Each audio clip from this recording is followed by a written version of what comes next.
السلام عليكم ورحمة الله تعالى وبركاته. عيد مبارك سعيد، أواشركم مبروكة. عارفة بلي العيد عندكم حتى الغدا إن شاء الله.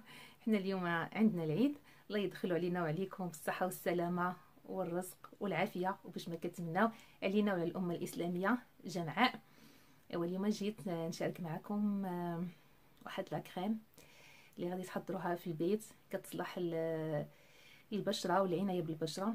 كنعرفوا في شهر رمضان كيكون الارهاق، السهر، ساعات النوم كتكون قليله، خصوصا بالنسبه للنساء اللي عندهم الاطفال.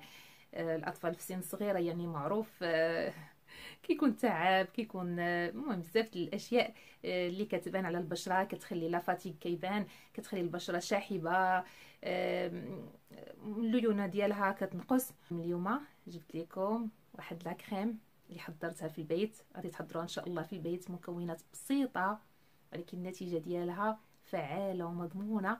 من اول مره انا استعملتها، البارح حضرتها واستعملتها، كتجي روعه. حسن ما تخسروا الفلوس ديالكم في الكريمات. هذا يعني هو كريم، نقدروا نقولوا عليه ماسك، كيجي بحال لا كريم ولكن هو ماسك. ندير معكم الفيديو وغادي نشرح لكم المده اللي غادي تستعملوا فيها هاد لا كريم. اول شيء طريقه التحضير، كيفاش نستعملوه، شحال من مره في الاسبوع نستعملوه، طريقه الاحتفاظ ديالو، مهم مجموعه من النصائح. وكيصلح هاد لا كريم او هاد الماسك كيصلح لجميع الانواع ديال البشره، وخصوصا بالنسبه للبشره اللي كتكون شاحبه والبشره الجافه، فهو كيغذيها مغذي طبيعي، كيخلي البشره كتحسي بها لينه من بعد الاستعمال ديالو. المهم عنده بزاف الفوائد. نبداو على بركه الله، وكنتمنوا انكم تابوناو في لاشين باش تستافدوا من الوصفات وتفعلوا الجرس يوصلكم جديد الوصفات، وما تنساوناش من لايك، من التشجيعات ديالكم ومن التعليقات الزوينه. ونبداو على بركه الله. كنحتاجوا حبه من الموز، يفضل يكون الموز ناضج، لان الموز فاش كيكون ناضج كيكون عنده فوائد اكثر من الموز اللي ما كيكونش ناضج. كنقطعوه قطع متوسطه، وكنحطوه في واحد الكاسرونه اللي وضعت فيها القليل من الماء، ماء عادي من الصنبور، وغادي نضيف عليه ما يعادل 3 المعالق كبار من الحليب، حليب كامل الدسم. غادي نحطه فوق النار، نغطيه ونبقى واقفين حداه، يعني ما نخليوش يطيب بزاف، يعني غير يوصل لدرجه الغليان وغادي نرفعوه من فوق النار، ما نخليوش يطيب بزاف.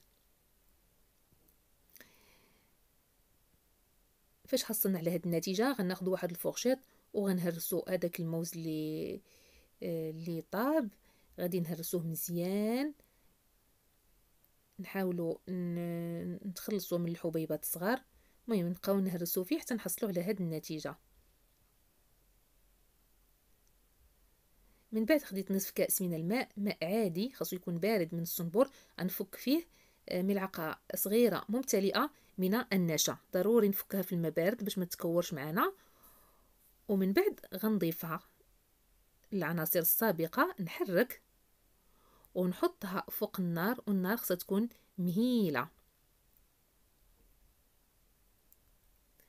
بالنسبه للسباتول الا كانت ديال الخشب فيفضل تكون واحد سباتول خاصه بالوصفات ديال التجميل، واخا ما كاينش هنا مواد كيميائيه، ولكن لان الخشب كيمتص، يقدر يمتص التوابل، ولو كيتغسل كيمتص التوابل، فمن الافضل تكون سباتول ديال التجميل خاصه. اما بالنسبه للاواني ديال الانوكس فما فيهاش مشكل، كنبقاو نحركوا فيه على نار مهيله حتى كيختار ويعقد وياخذ هذا الشكل هذا.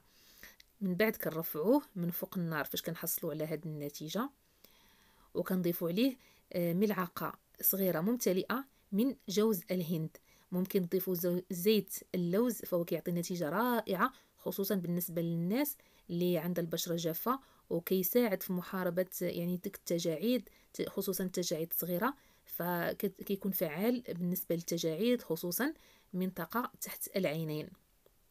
انا خديت واحد القاروره اللي عقمتها، يعني غسلتها وعقمتها، وغادي ندير فيها لا كريم اللي حصلنا عليها، ونحتفظوا بها في الثلاجه حتى تبرد. بالنسبه لطريقه الاحتفاظ فاحنا كنحتفظوا بها من 7 ايام حتى 8 ايام في الثلاجه، يعني ضروري نخليوها في الثلاجه. اما بالنسبه لطريقه الاستعمال ف خاص تكون البشره بطبيعه الحال تكون نقيه، يعني من بعد ما درنا التقشير سواء مشيتوا للحمام او درتوا التقشير في البيت فتكون البشره نقيه. كنحاولوا نغسلوها بشويه الماء دافي باش المسام يتحلوا.